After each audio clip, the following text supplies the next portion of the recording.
Ferris wheels, corn, and just a splash of hate speech. The Great American State Fair seemed to be riddled in controversy. Personally, I don't feel like talking about any of that. Here's a brief summary if you are curious, but I want to just focus on my own experiences.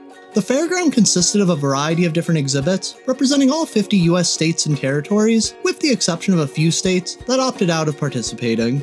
Of the states that did participate, the quality varied dramatically. Some states had holograms and virtual reality tours, while others had dioramas, taken straight out of a high school gymnasium. I did think it was pretty cool that they got people who lived in each state/territory to work at that corresponding booth, allowing you to get a first-hand account of what it's actually like living in each place. Which also made me realize most of this country is just cows and corn. Each booth handed out souvenirs, including the best state's booth, Pennsylvania. Sadly, they ran out of potato chips, but luckily, a child in front of me dropped his, so he was able to get a real Philadelphia experience. I can see why people weren't happy with some of the performers and speakers they chose. This one guy kept going on and on about Moses and the burning bush.